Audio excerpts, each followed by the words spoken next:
Oh, okay. I read Catch 22 by Joseph Heller. It's basically about World War II American fighter pilots in Italy who go insane, and it's a good book. It's very comedic, and it's the book that coined the term Catch 22. I read The Perks of Being a Wallflower by Stephen Chbosky, published in 1999. It's about a boy with severe depression and his struggle to understand what drugs, alcohol, and being a teenager means in the 90s. It's a good book because of its depth of plot and down-to-earth views on post-traumatic stress. I read the novel Perfume by Patrick Susskind. It was translated from German into English in 1985.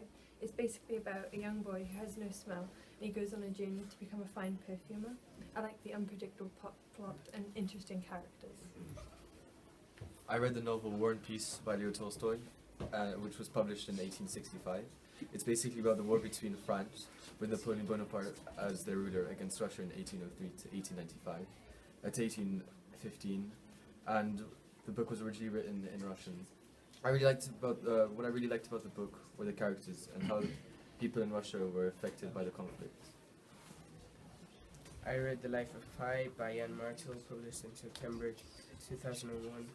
It's basically about a young boy called Pi Tato sharing his experience of what it's like to be in the same boat with a tiger lost in the middle of the Pacific Ocean with limited food reserves. What I liked about it was the evolution of the friendship between the tiger and Pi. I read Catcher in the Rye by J.D. Salinger. This takes place in 1950s New York from the perspective of a troubled teenager and his 3 days in New York after being kicked out of his boarding school. I like this book because it's a 1950s classic. It was written in the 1950s and it has a very strange plot because nothing much really happens. It's just, it's more the perspective of a teenager at that time. Hello, I read the novel Frankenstein by Mary Shelley, published in 1818.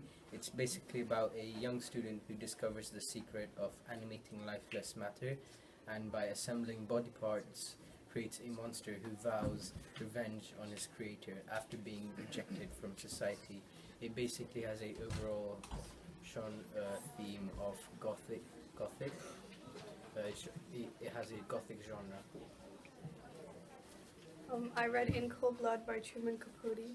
It was published in 1966. It's a mystery/thriller novel. It opens with the image of a family who are going about their daily lives, but it's actually their daily life of their last day on Earth.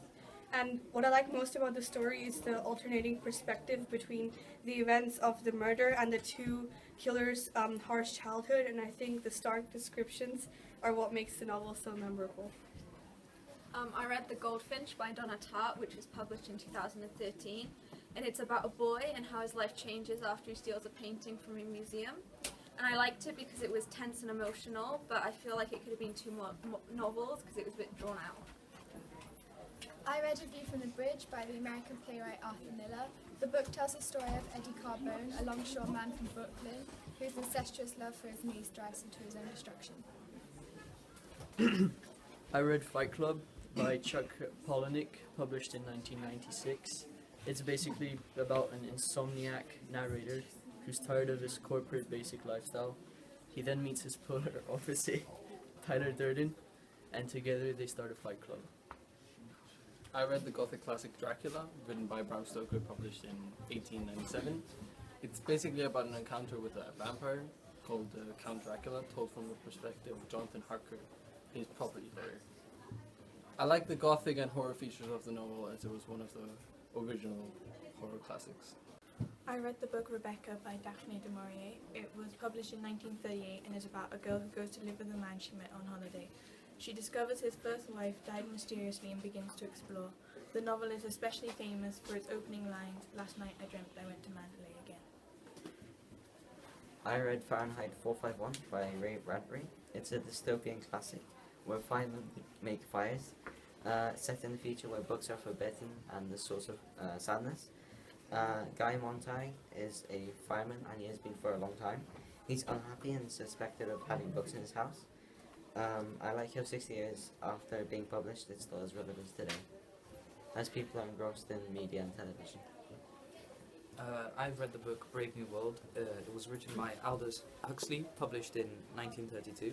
It's basically a book about the future where government-sanctioned drug use takes place, where we quickly learn that the future isn't all that what they thought. What I liked most about it was that each character was shown strongly with their own background and story, which you learn about. I read the book How to Kill a Mockingbird by Harper Lee, published in 1960. It views the racial, abusive, and discriminatory issues faced by black Americans during the 1930s Depression in America. This is mainly shown by a legal case where a white lawyer named Atticus Finch has to defend a black man charged of rape. I like the book because it gave in-depth detail of the racial problems during the Great Depression.